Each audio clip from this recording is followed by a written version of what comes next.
Welcome to the Illusionist Interrogation podcast. I am the Travesty, and today we're going to be learning a bit about our next guest. He's a magician, creator, comedian, professional weirdo.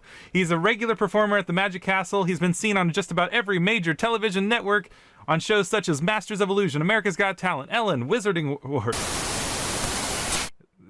That's a Harry Potter thing, I think. Yeah.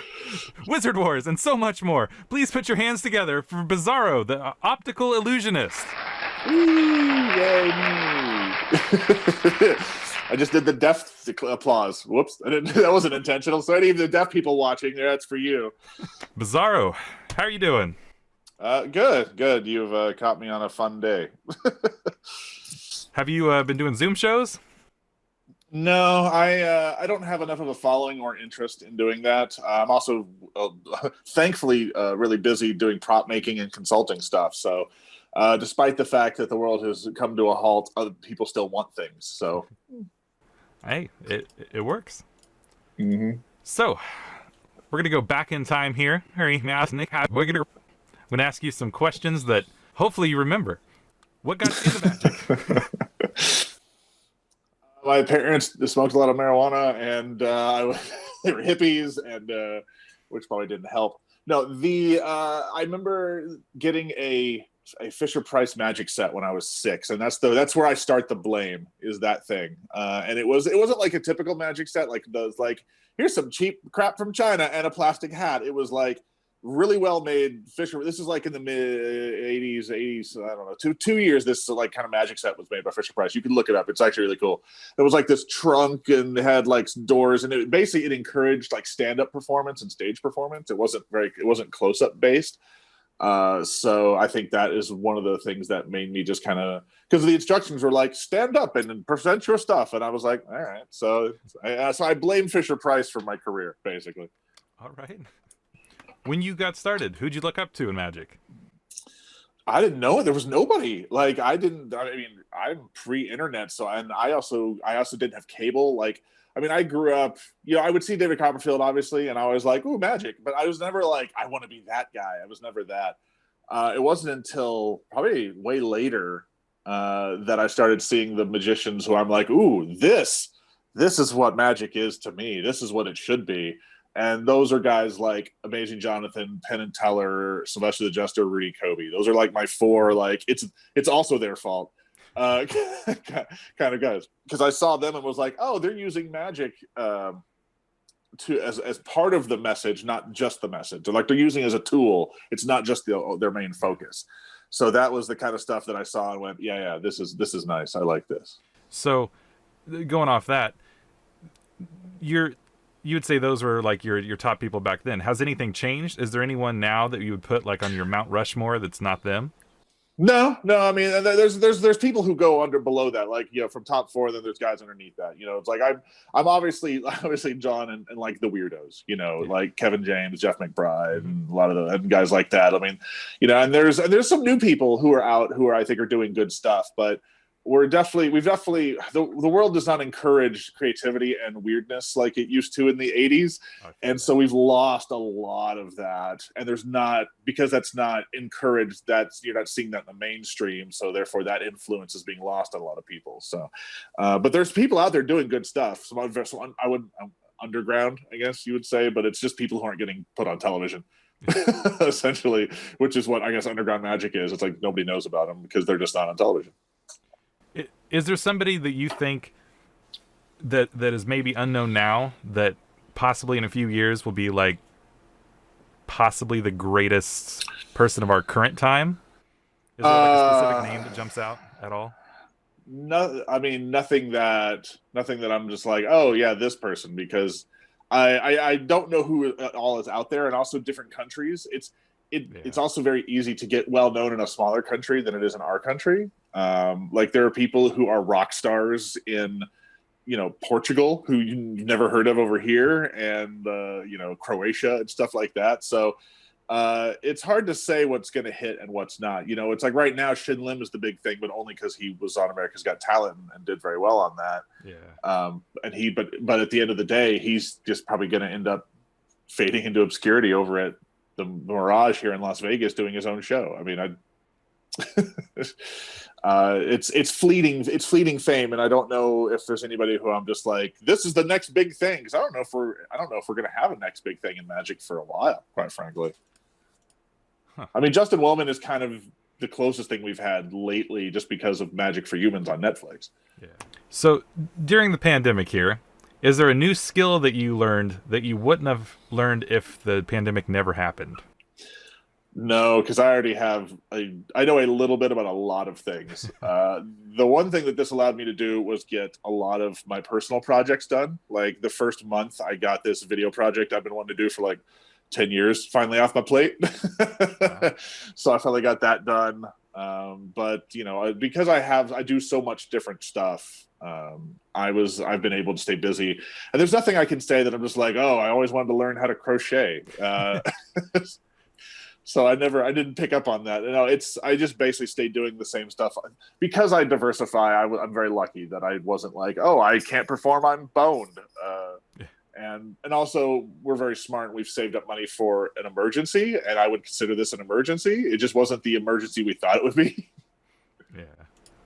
What is the most impactful magic trick that you've seen by another performer as a kid and recently? I was a kid. I didn't have exposure to much magic as a kid. I mean, that's the thing. It's like I didn't see a lot of live magic. I only saw what I saw on TV. So the Copperfield stuff would be probably the stuff I saw as a kid that I was like, oh, that's cool, But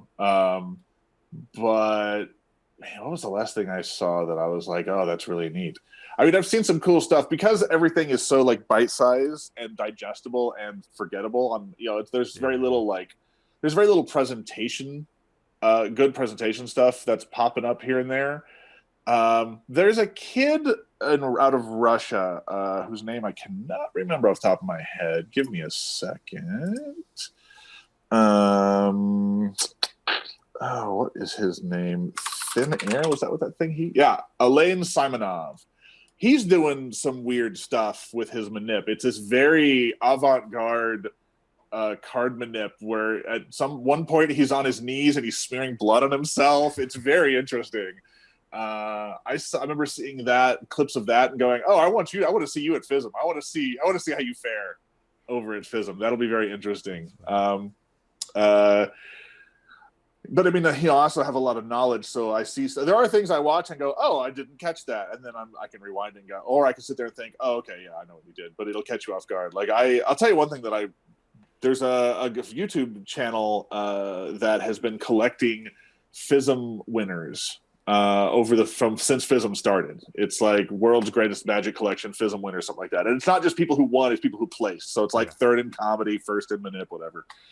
And there's like 25 videos. They're all an hour long, and it starts from like the 50s or 60s up until about the mid-aughts. And there's some acts from like the 80s and the 70s I'd never heard of or seen, and some really creative, fun stuff. Wittiest Wit, I think, was this one comedy act from Germany or something like that. And they did something that I have never seen before, and I can't believe somebody hasn't stolen it. It is. I'll have to send it to you because I don't want to describe it on here. But we can link it in the description below. Yeah, sure, why not? But yeah, a lot of the comedy acts had the most creative and interesting stuff, but a lot of it is also like comedy for magicians. So it's like stuff that you only see at a magic convention because it's only funny to magicians, and that's how you win comedy at a magic convention. But it's also very, very good stuff. Some of the stuff you sit there and go, that could be adapted.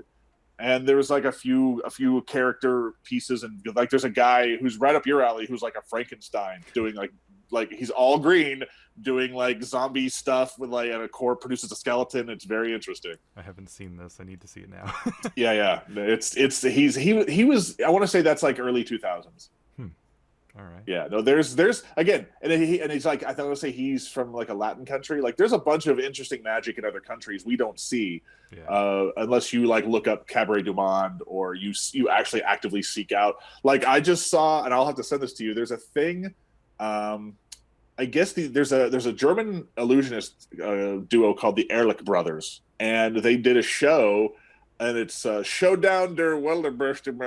I don't speak German, but it's basically it was a magic competition show that I guess came out a year or so ago, And there's a guy. Do you know who Ursula Martinez is?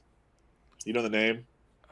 I do not. She was the girl who was doing the vanishing silk and would basically strip down naked and vanish the silk, and her finale was pulling it out of a very unfortunate spot. That. Yes. So there's a guy, there's a male magician who's doing the carbonate equivalent of that.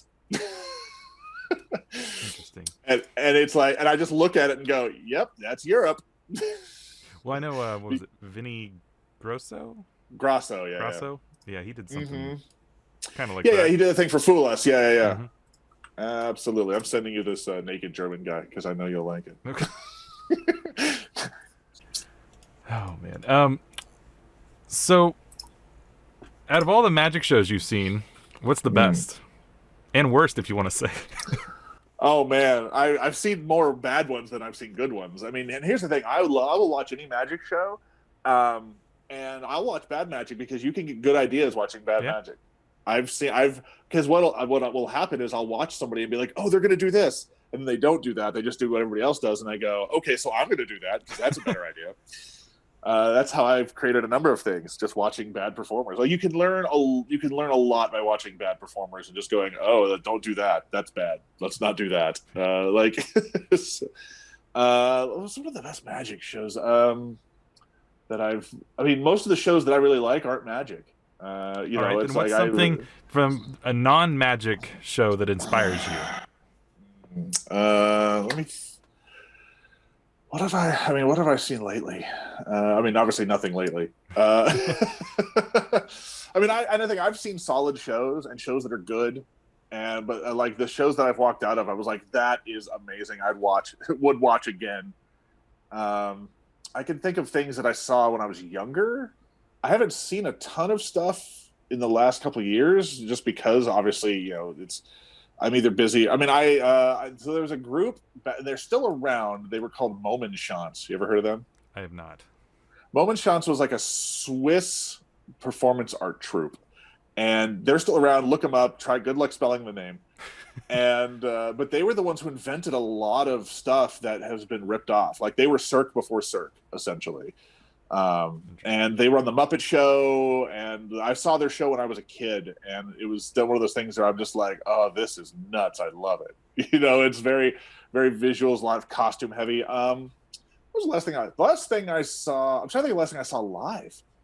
Last thing I saw live before the shutdown was probably Blue Man Group, but I'd seen them before, and their show's always good. I mean, that's the other thing too. Like their shows where it's like they're just generally accepted as good. Where you're just kind of like, you go there and you're like, oh yeah, of course it's good because they're expected to be good. It's like if you come out of a Cirque show and you're disappointed, then there's something wrong with that show. Because the Cirque is generally supposed to be good. We did see Run, the one like stunt that was like the stunt movie show that happened right before the shutdown, and a lot of people didn't like it, and I could tell why. I mean, I could tell you exactly what could have fixed it, but they weren't paying me for my advice, so not my problem, I guess. But yeah, look up Momenschance. There's a performing duo out of Australia called the Umbilical Brothers who are worth looking into. They had an amazing show. This is, probably 15 years now, but it was called Speed Mouse was the name of their show, and that's worth looking up. My influences come from everything, come all over the place. So it's, I'm very much believe in watching shows outside of magic. I've seen some amazing performance art stuff, and I've seen some very terrible performance art stuff, and I've seen there's a show, I want to say it might be, I don't know if it's on Amazon, Hulu, I don't know where it is, but it's called The Show That Goes Wrong. It's based off the play That Goes Wrong. I don't know if you know about this. There's a play where everything goes wrong, and I guess they did a magic show version of it. The magic show. I think I heard about that actually. Right, I've heard that's real fun. But yeah, if you get a chance, watch those because those have some amazing comedic moments. It's very British, but there's some amazing comedic moments in it. So those are worth looking into. But yeah, the last show I saw that was really fun live was came through Vegas called Feruza Bruta, and it's like from somewhere, I want to say somewhere in South America, and they had a ceiling that lowered down that was all plexi, and it was like water and women sliding around on it and jumping and doing stuff, and they would lower the thing down where you have to duck, and you're like, oh, hi, how's it going? and they had like a guy on a treadmill running through barriers and blowing boxes and confetti and stuff everywhere. It was very much a sensory overload kind of show. And that was probably the last one that I'm like, yeah, this is fun. For me, definitely Blue Man's Group. That was amazing. So with your bizarre character, did it change over the years and morph into what it is today, or did you just kind of have an idea and just kind of went for it? Well, I mean, it's never really been a character. I'm kind of myself. I just kind of do what I want to do. Like the way I describe the way I create is I am making the magic that I'd want to see if I was watching the show. Like if I was in the audience, I'm making what I'd want to see. So it's kind of like based around just who I am in general, just obviously more theatrically ramped up.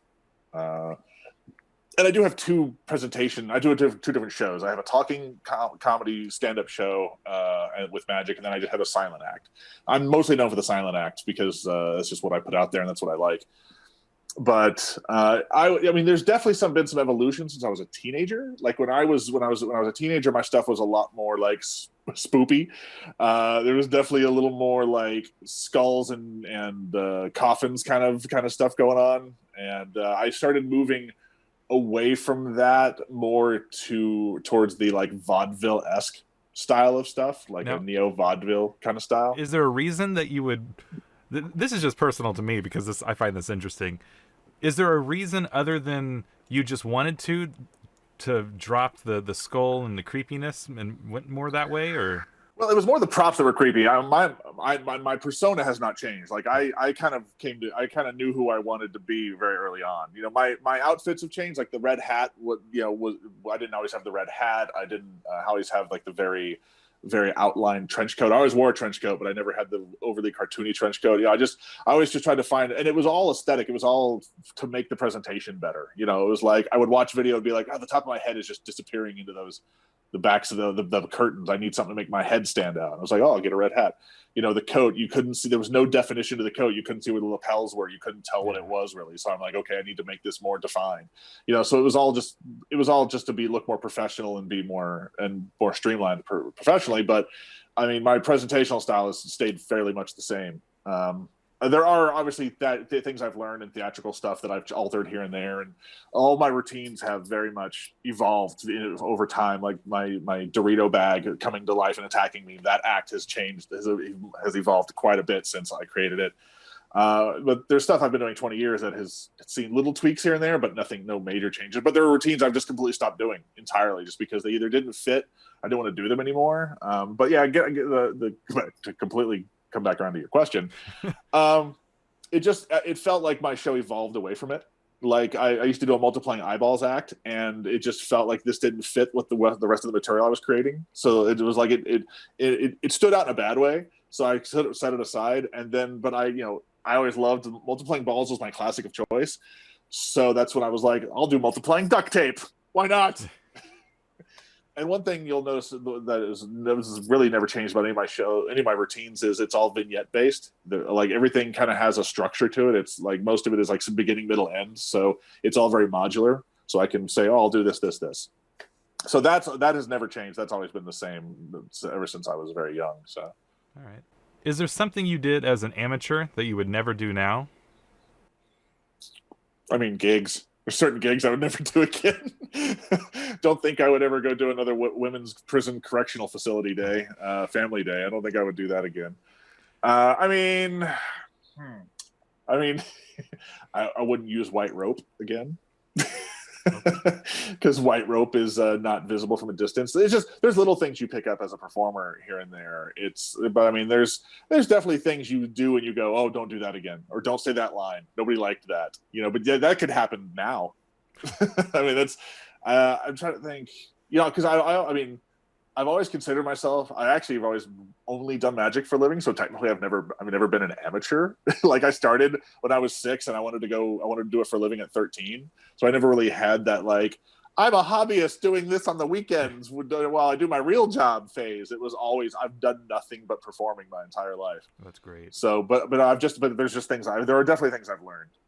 over the years. Yeah, here's one for you. Don't put thumb cuffs on a kid. They don't like that. I've had a kid cry once at a birthday party when I was doing a thumb cuff routine. I got out of it. I had him put them on me, and I pretended he really hurt me, and so he started laughing at me. I'm like, yeah, all right. I think those tears were fake. But it's like, all right, don't do thumb cuffs on kids. Got it. Is there any other advice you'd give to a magician starting out that wants this to be their full-time job? Yeah, learn how to perform. Don't just watch internet videos. Stay away from all the people who aren't performers. Like, there's great inspiration online. There's some great stuff you can see on the internet. But if you want to take it seriously and as a job, learn how to perform for people, because you can't just make a living walking up to somebody and being like, and basically don't David Blaine it. You can't watch up and be like, watch, because you're not David Blaine. Exactly. And it's like to do this as a business, you have to be entertaining. You have to learn how to entertain people, because you're an entertainer. So you have to learn how to perform, and people are going to want to hire you to do an hour-long show. And if you don't have an hour's worth of material, because you can't just do an hour's worth of visual internet magic tricks. Nobody will pay for it. They'll pay for it once. You'll sucker them once. My friend used to say the getting hired once is easy. Getting hired by the same people multiple times is hard. And building up a client list, but it also depends what you want to do for a living too. It's like there are people who just want to do the competition circuit and do work magic conventions. So but yeah, it's just watch other performers who are not magicians. That's straight out of Fitzky, quite frankly. On Showmanship for Magicians, watch other performers who are the tops of their fields and see why they're good and see what they're doing, and don't copy them, but be inspired by them, and understand what they're doing that you are not. Yeah. Have you ever worked with animals in your show? If not, why? I thought I wanted to. When I was younger, I had a Netherland dwarf bunny rabbit, little tiny thing, and I thought, and the reason was because people will pay more money for it. And then I realized how big of a pain in the ass it was, and I went, nope, don't want to do this. This is not. I realized after the rabbit was the thing that made me realize I don't want to deal with it. Like, the one aspect of magic I don't have practical knowledge of is dove magic. Like, I know stuff about it, but I've never done it, so I can't be like, oh, do this, But I know people who are, so it's like, no. It's just I'm barely responsible enough to take care of myself, and also it's just a giant. I mean, there are people who get further with their careers because they're being hired for the animal that they're bringing. Yeah. Rudy Kobe has these lecture notes that he put out back in 1999, and he said a bad magician can get applause producing a dove because they're applauding for the animal, not the performer. And I went, don't disagree with that. I've seen, and to a lesser degree, fire is the same way. Like, eating fire is the exact same way. You can get people will applaud for fire eating. However, you can transcend basic fire eating into impressive tricks and surpass the this guy knows what he's doing, instead of just being like, oh, he ate fire. Yeah. When you started in magic, all the way back then till to this current day, do you think it changed? Do you think the average magician is more skilled now, or did we get lazy using gimmicks?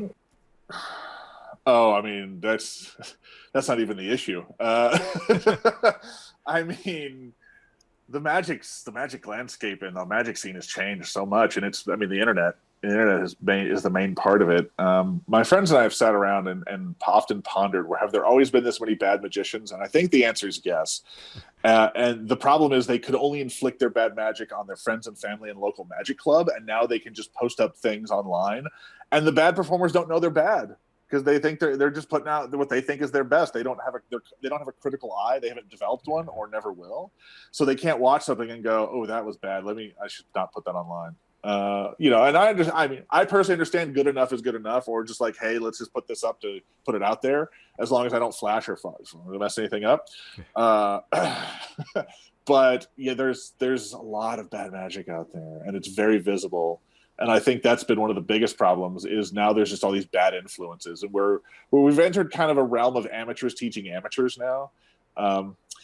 This is one of the bigger magic changes that I've noticed that has happened in the last decade or dozen or so years, even maybe 15 years at this point, So when I was growing up, you would watch a magician online or watch a magician on TV and go, "Ooh, his act is amazing." Like I grew up watching World's Greatest Magic, this TV show. If those of you who don't know what it is, World's Greatest Magic was a once a year for 5 years magic TV show put on by Gary Ouellette, and it would showcase actual working performing professionals doing their acts on television.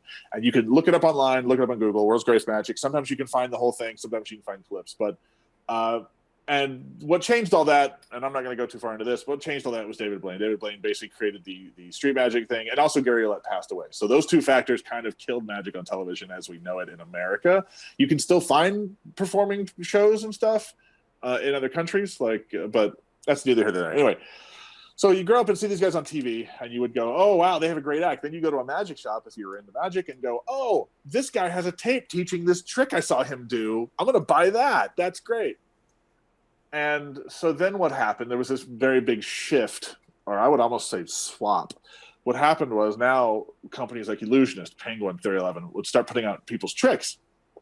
And I mean, there was always releases. Magicians were always releasing stuff, but that was never an issue. But what happened is these magicians who are not performers would put out this stuff that only looks good on camera or from certain angles, because they could control the filming. And now you've become, and this is in magic. This is not outside of magic. In magic, you can be more well known for your product than your performing ability. So now people go, "Oh, I love all this guy's product.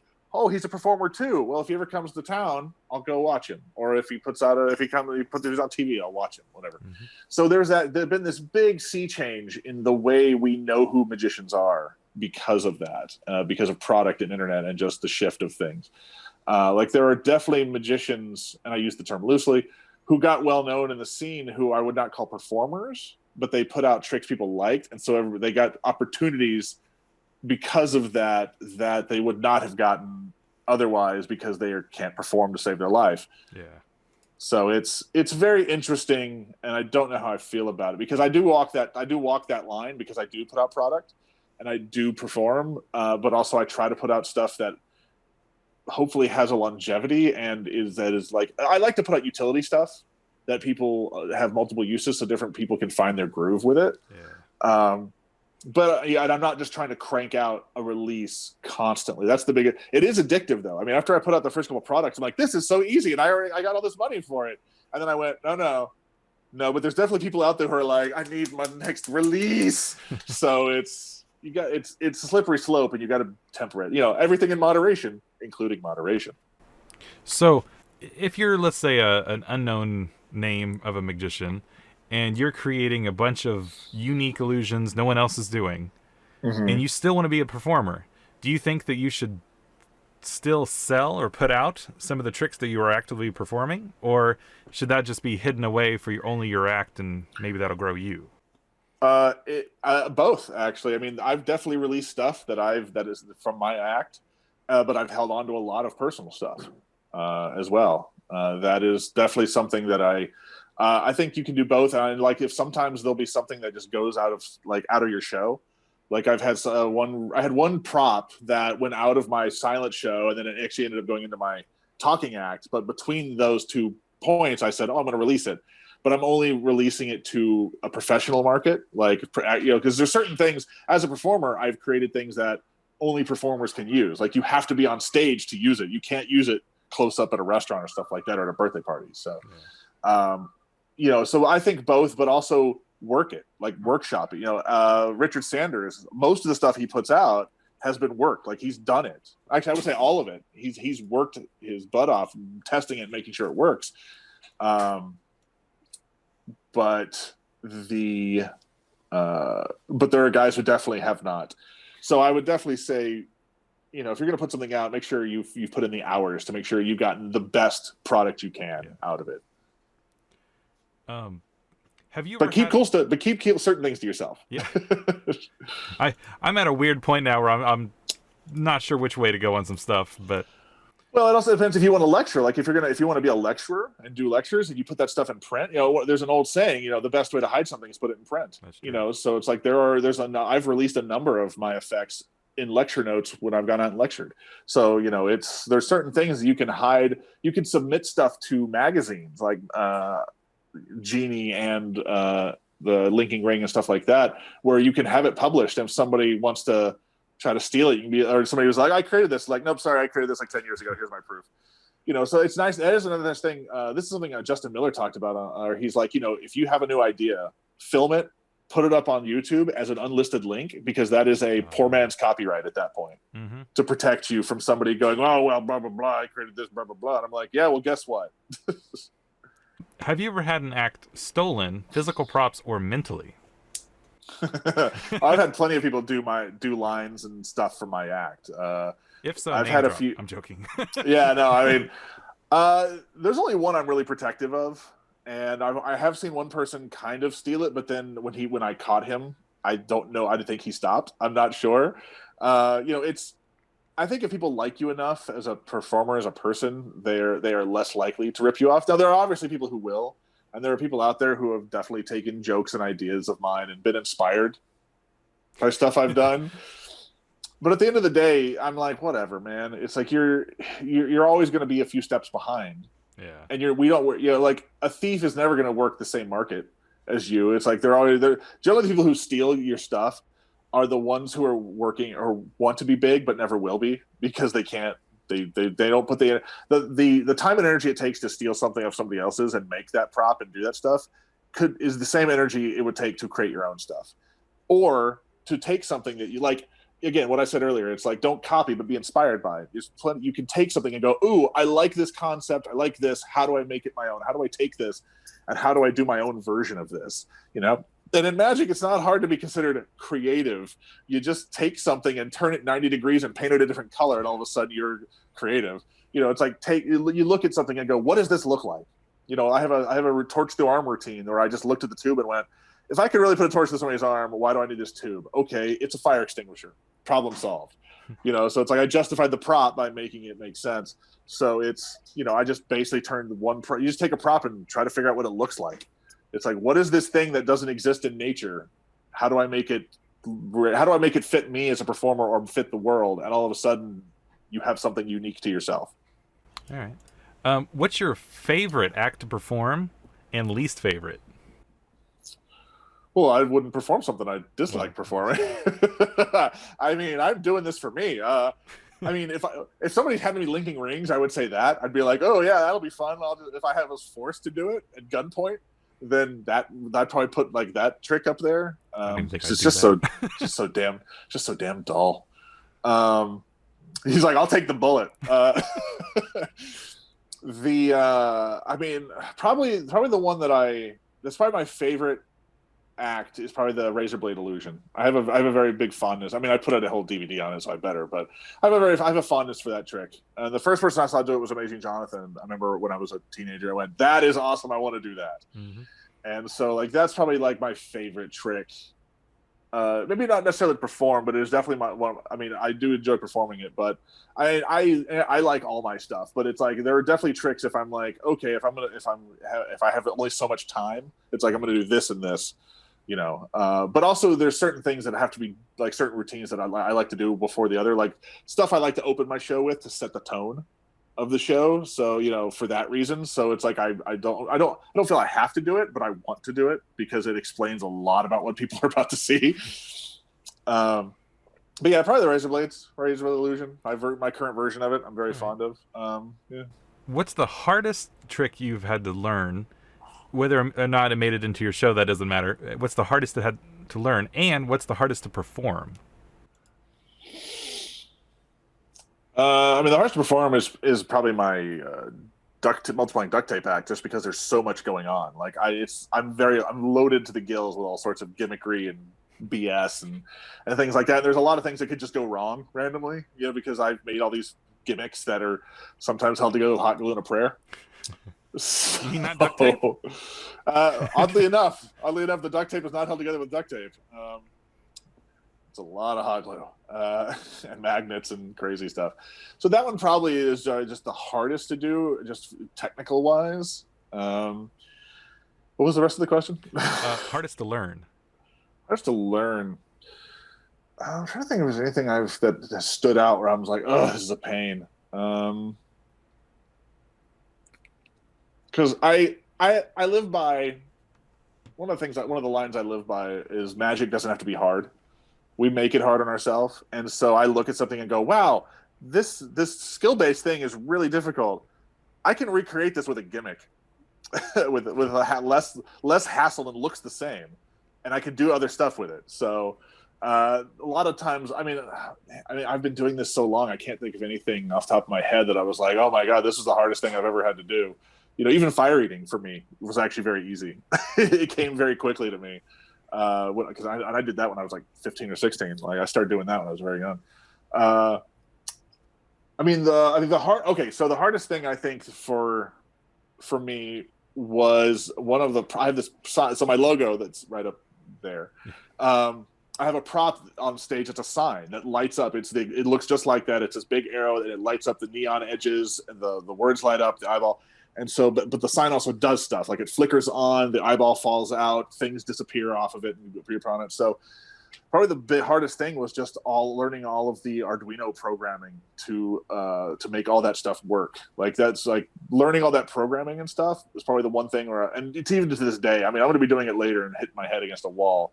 It's just one of those things you're just like, oh, this is especially if you're bad with numbers. Like I am dumb with math, like bad with math. And so numbers and stuff start mess me up hard. So once you start getting into all the weird stuff in programming where it's like I is greater than equals and plus negative, I'm like, my brain just goes, nope, shuts down. So that's probably the hardest thing for me that I've had to encounter for prop making is just programming. All right. So after years of performing some of the similar things, how do you keep it fresh when you perform the act so many times? I wish I performed it enough to get bored with it. I enjoy it. It's like I enjoy doing it, and I'm not putting filler in my shows. I'm not basically going, oh, I'm just going to put linking rings in because it gets applause, and then it feels like a job at that point. I'm doing the magic that I want to do and that it fills me with joy. And also as a silent performer, because it's to music, the music helps as well. It helps me get into it. But even my talking stuff, it's just being a professional, also, going out and just, I know there are definitely times I've performed and I was not into it. Like my body and my brain there was something about that day that I'm just kind of like, I don't want to do this. Here we go, and I felt bad about it afterwards. And there was nothing, I don't know what it was. It was just like, I didn't get enough sleep or something. I don't know what it was. But there were definitely days where I'm just like, nope, not giving it my all. Don't know why. But for the most part, I do. Just because I enjoy it. And for people who aren't me, I guess I should say, is believe what you're doing. Don't just go out and go through the steps. Don't go out and just go walk through the choreography. Because there are definitely acts you can tell who've been doing stuff a very long time. There's an act who was pretty much retired at this point. I'm not going to mention the name, but if you watch any of his current performances, he's been doing this act since the 80s. If you watch his performances, he basically says a line and then just goes right to the next line, not waiting for applause or laughter, because he's just so used to the routine. He knows there's going to get a laugh there, so he just kind of talks over it, and he just skips right over it. And you're like, maybe let the people appreciate it. I know you're done with it, but okay. But yeah, so it's like just having conviction and believing what you're doing in the moment. Even if you've done it 100 times, just being, and that's part of being kind of being an actor too. A magician is kind of an actor. So it's like just sitting there, and there's a thing that I do in my talking shows that I think Jeff McBride kind of brought up to me one time. I don't know where he got the term from, but he calls it a pre-laugh. It's when you laugh to yourself before you say a line. So it's like the audience sees it and it's funny to you. So it makes you chuckle before you even say it. So it's funnier to them for some things. It's almost like you thought of a joke and you're saying it out loud. So it seems, and it's like, that's a scripted thing. But I still genuinely laugh. I don't just go ha ha. I sit there and I go, all right. Like I fake real laugh. So there's just little things that can and like Matt King has said that, you know, the thing that keeps his shows fresh and constantly just awake, you know, he keeps on the ball, is just using audience members. Almost every routine he has uses an audience member, and it'll always be different. The audience will always keep you on your toes. How many tricks do you think that you've had a hand in creating? A lot. I haven't kept a running list, but I have definitely. I mean, I worked with Misty Lee doing every episode of her Unicorn Wednesday show, and that was we did that for 2.5 years. We basically did it until this happened. We couldn't get together anymore. So, you know, like that's a couple hundred some odd, you know, routines, and then mix that in with my own stuff, mix that in with all the, like the TV show work I've done and performers I've worked with and stuff I've just created for friends, for fun, like sat around and jammed with other people. When you know, Justin Flom and Rick Lax, when we all first moved out here and used to get together on the regular, we just create stuff, you know, for each other. And yes, I mean, it's like I've created a lot of magic, and most people don't know it because, you know, I'm not out there trying to wave my own flag and go, look at me, look at me, look at me, look at me. I don't do this for the ego stroking. I do it because I enjoy it, and the money helps from time to time. But I think the one that makes me mad about it is when people take credit for stuff and say that it was all their genius, and I'm like, excuse me. Yeah. I mean, no. Let's focus on a little bit of advice stuff here. The starting magician isn't going to have that much money. Let's say they were given $100 to get started in magic. What would you recommend they do, and what would you recommend them buying? The Mark Wilson Course of Magic. Mm-hmm. Go buy that. And you can find that online for like $13. So there's, you know, you have plenty more money to work with. Here's the thing: money shouldn't give you a career, obviously. And a lot of people will say, "Go buy books," and blah blah blah. I mean, the hardest part is figuring out who you are and what you want to do. So it's like figuring out, is like, do you want to be a stage person? Do you want to be a close-up person? Do you like cards? Do you like coins? Do you like all of it? You know, it's like, what do you want to do? The hardest part is figuring out who you are as a performer, and that can take up to 10 years of just trying to figure that out. So at the beginning, you kind of have to learn a little bit of everything, or kind of, you know, and so, but some people have a predilection, like they see something and go, oh, I want to do that. Like, I want to be a comedy magician. I want to do comedy. So it's like, well, there's comedy-based magic. You know, there's, I would say get utility things. Like an invisible deck is a great investment because you can present that a number of different ways. Yeah. Invisible deck is a great trick to start out with. But I mean, it also depends on your age too. Like if you're 6, I'm going to tell you different stuff than if you're 15. You know, but you know, a compendium. Like a lot of people will say, get Taurus out of Tarbell, and I'm like, not everything in Tarbell is good. There's some garbage in Tarbell, quite frankly, and I mean, well, and the Mark Wilson Course of Magic is kind of boiled down some very basic good stuff that you could learn out of there, I feel.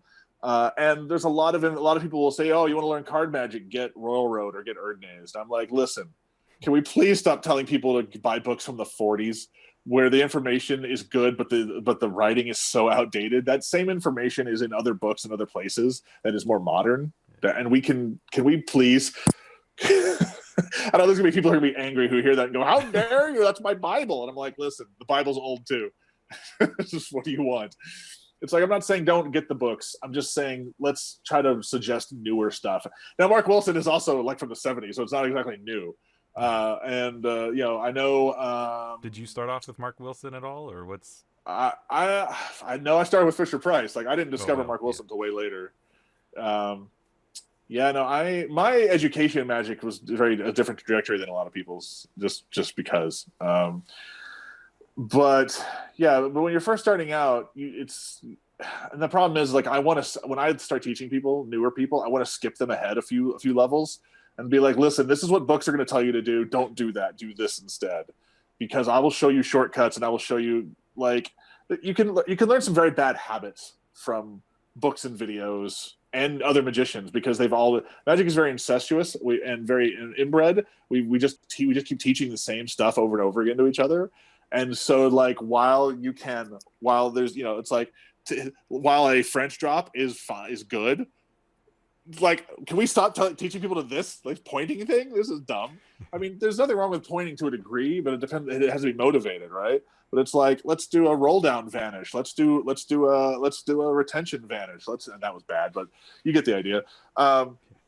It's like, let's skip people ahead a little bit, and if we're like teach them advanced basics, if that makes sense.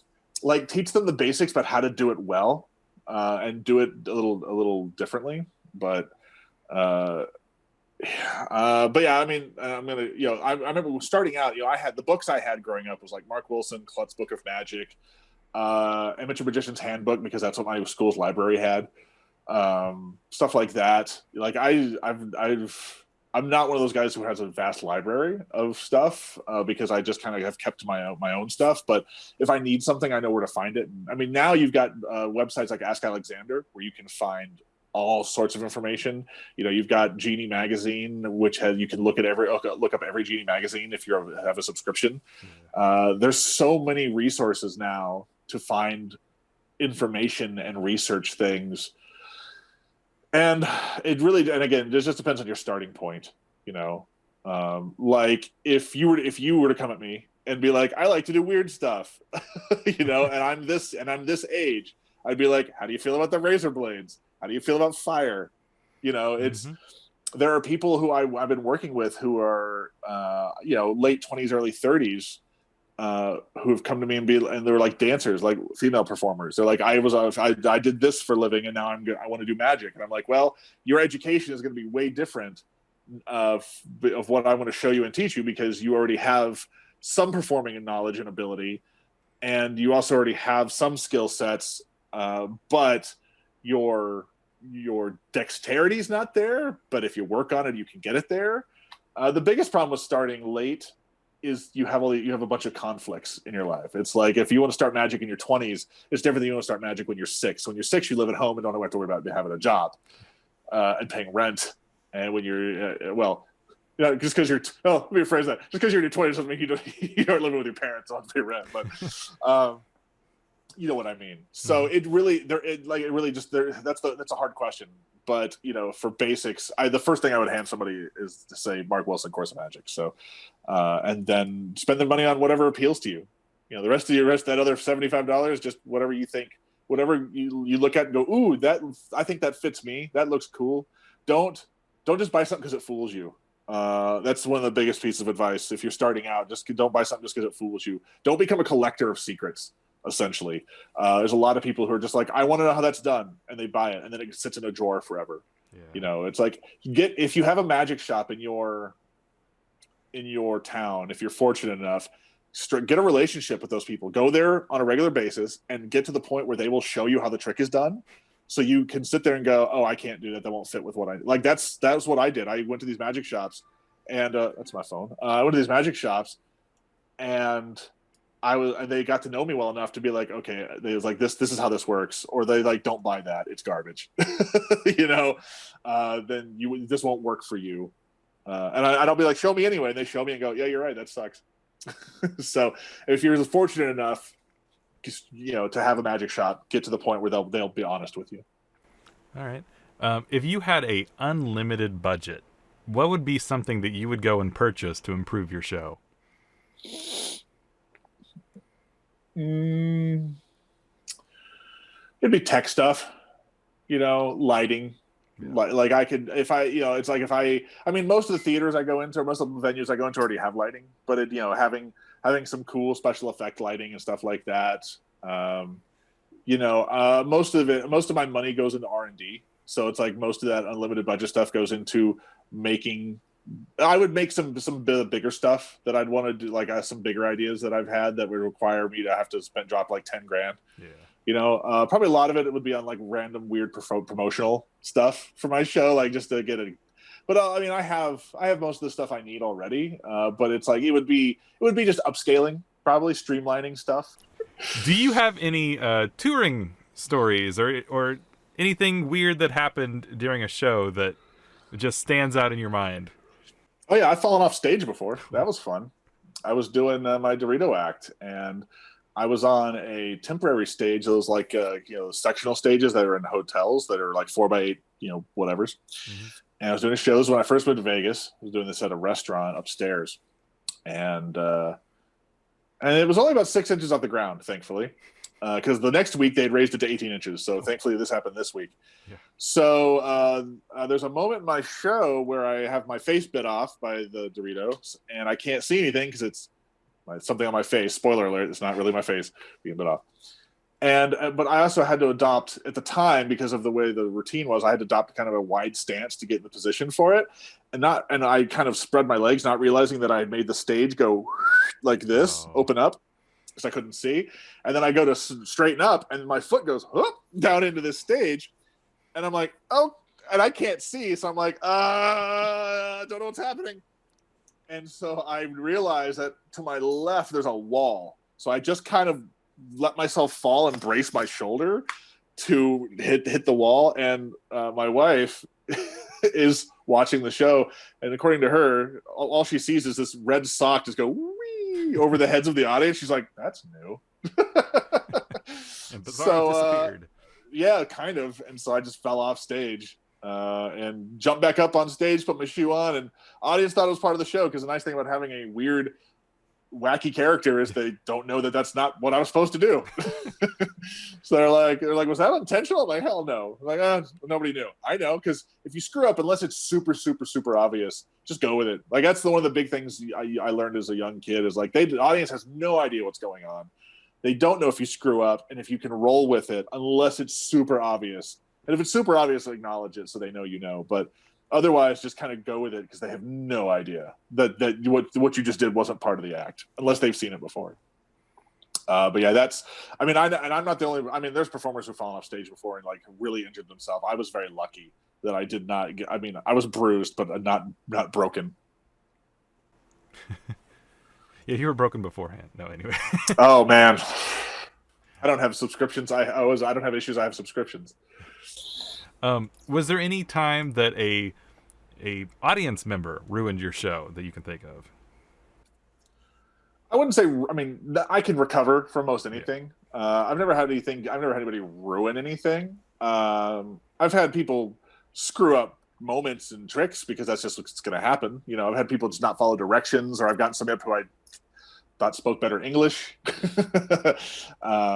But I've never had anything that has gone catastrophically wrong because of an audience member.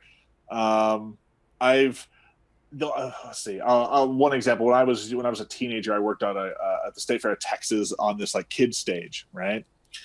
And I'd go out there, and I was going to do this ropes to the body routine through this one kid, and I go to tie the ropes around the kid, and I make the jokes. We're going to pull this right through your body, and this kid just bolts. Just takes off. He's like, nope, and he just runs away. And I'm just sitting there holding these ropes, going, and this other prop going, well, all right then. Let's get somebody else up here, I guess. So yeah, I've never, even in street performing, I've never had anybody like completely destroy a show. Thankfully, but also I'm also a very imposing person. Like, I'm a big dude, and also I'm very weird, and people generally don't want to mess with the big weirdo. I think. So we're getting pretty close here to the end. Before we hit the final little segment, is there anything you want to advertise, tell people about, a project coming up, anything you got to say? If you need some sort of weird magic prop, or not even magic prop, if you need some weird prop made, you can reach out to me. I do that. I have a website for that. It's bizzarobydesign.com. It's neither one of those. Oh. That's my main website. No, it's fine. That's my main website, Bizzaro.ninja, and then that's my magic store. Bizzaro by Design is my prop making website. And then if you need any kind of escape room stuff made, because I do that, that's one of my side hustles, is I have me and two other magicians, we create, write, and build escape rooms. So you can go to testsubjects.com and see kind of the stuff we've done. And if you plan on opening an escape room, or have opened an escape room and need some stuff, I can also do that for you. Also, neither one of those. No, and also neither one of those. No. Yeah, we're going to be going into Reno, Nevada, next week to install an escape room, a space-themed escape room. That's what I'm working on. Right, that's what we're working on today. So, and tomorrow, and until we leave. That's awesome. All right, well, let's jump into this final little segment here. Where I'm going to ask you lightning quick questions to get to know you better as a human being. Are you ready? Gads. No. I mean, yes. Oh. Why was it? What? Huh? What's your favorite color? Blue. Favorite cereal? Don't really have one, but let's go with Reese's Puffs because I like peanut butter. Okay. Favorite food? Oh, I'm a big fan of pasta, but strawberries and whipped cream. That's how you can bribe me. Okay. Apple or Android? For phones, Apple, but not for computers. Not for desktop. For desktop, it's PC, but for phones, it's Apple. Okay. Does pineapple belong on pizza? Hell no. What's wrong with you? How dare you? And what is your pet peeve in magic? Oh, I have more than one. Say what you like. Let's go with a simple one. Let's go with this. Here's one. Magicians. When you walk up to somebody, stop using, I'm going to say a bad word, filler text because you didn't write a script. Stop walking up to people and going, I'm going to try something. I don't know if this is going to work. Because I will stop you. And I will basically be like, go find me a competent wizard. I want somebody who knows what they're doing. That's great. Write a damn script, you lazy bastards. All right. Well, is there anything else you want to advertise, push, say? No, off the top of my head. No, I think I've said more than enough. Not as much as others, probably more than some. All right. If anybody has any questions, wants me to elaborate upon anything, or just in general, you can email me off my website, bizzaro.ninja that we saw earlier. Right. There you go. Yeah, there you go. There's one. Yeah, right there. And make the magic to who you are. Don't make yourself to the magic, and make the magic you'd want to see if you were sitting in the audience. That's a good exercise. That's your homework. It's inspiring. All right. Well, Bizzaro, thanks for agreeing to be interrogated. Yeah, no problem. Thanks for not using the cattle prod this time. For those listening at home, we'll be dropping these once a week, every Friday. And if you have any comments or suggestions, leave them down below. And if you'd like to contact me for something, email me at theofficialtravesty@gmail.com. Thanks for listening and have a day. Follow the Official Travesty at Instagram, Facebook, Twitter, or email him at theofficialtravesty@gmail.com. Like, comment, and subscribe. Or else.